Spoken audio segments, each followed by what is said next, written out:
మళ్ళా మత్స్యకారులకే ఇచ్చాను. ఇది కాకుండా నేను ఒకే ఒక విషయం చెప్తున్నాను. ఎప్పుడు కూడా ఈ ప్రాంతంలో తమిళనాడు నుంచి పాండిచ్చేరి నుంచి కొంతమంది వచ్చి ఇక్కడ చేపలు పట్టుకుంటున్నారు. మన వాళ్ళకి ఇబ్బంది వస్తూ ఉంది.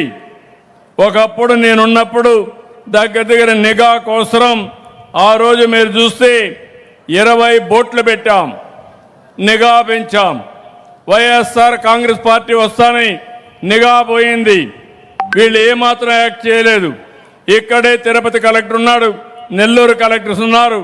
అందరి కలెక్టర్లకు ఆదేశాలు ఇస్తున్నా, ఈ ప్రాంతంలో ఉండే చేపలు ఈ ప్రాంతంలో ఉండే మత్స్యకారులే పట్టుకోవాలి తప్ప వేరే వాళ్ళు కాదని మరొక్కసారి మీ అందరికి విజ్ఞప్తి చేస్తున్నా. ఇప్పుడే 2 బోట్లు ఇచ్చాం, ఇంకా 3-4 ఇస్తాం. ఎన్ని కావాలన్నా పెడతాం, నిఘా పెంచుతాం. ఈ ప్రాంతానికి ఎవరు వచ్చినా అది కరెక్ట్ కాదు. తమిళనాడు ప్రాంతంలో ఆ కొండవాళ్ళు పట్టుకోవాలి, ఈ కొండవాళ్ళు ఇక్కడ పట్టుకోవాలి.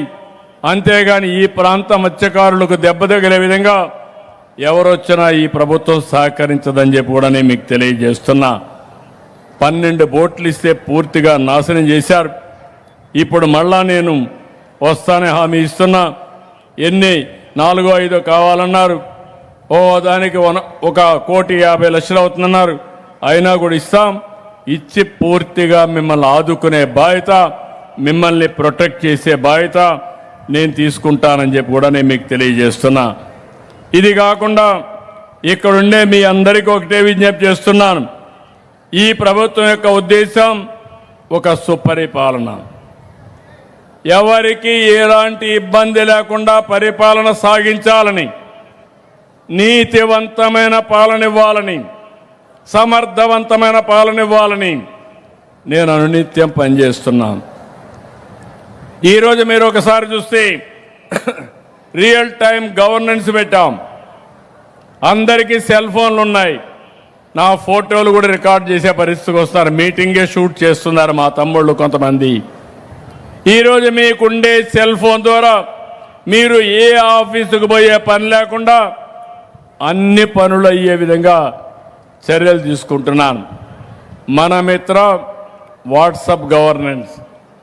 మీరు ఒక క్లిక్ కొడితే మీకు ఒకవేళ టైప్ చేయడం తెలియకపోయినా హాయ్ అని నీకేం కావాలనో చెప్తే నీ పని చేసి తిరిగి నీకు ఆ పని అయిందని చెప్పడం నా బాధ్యతని మీ అందరికీ హామీ ఇస్తున్నా. ఈ విషయంలో మీ అందరికీ ఒక అవగాహన రావాలి. నేను టెక్నాలజీ ఎప్పటికప్పుడు అనుసంధానం చేసుకుంటున్నాను.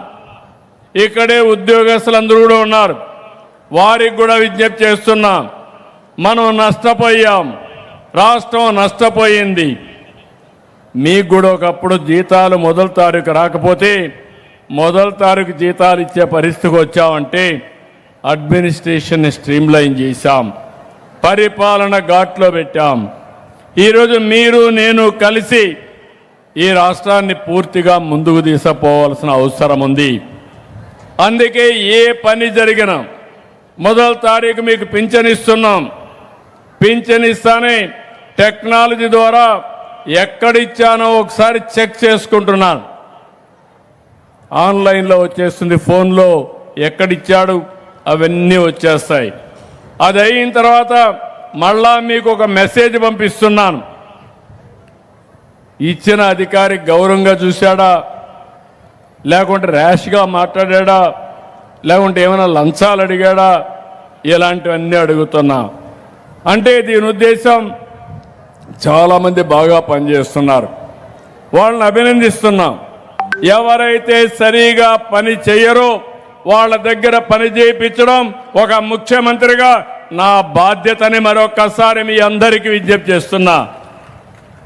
ఈరోజు ఇక్కడికి వచ్చినప్పుడు ఒక 44 సర్వీసులు, ఒక ఉదాహరణ చెప్తున్నా ఈ ప్రభుత్వం ఎట్లా పనిచేస్తుందని.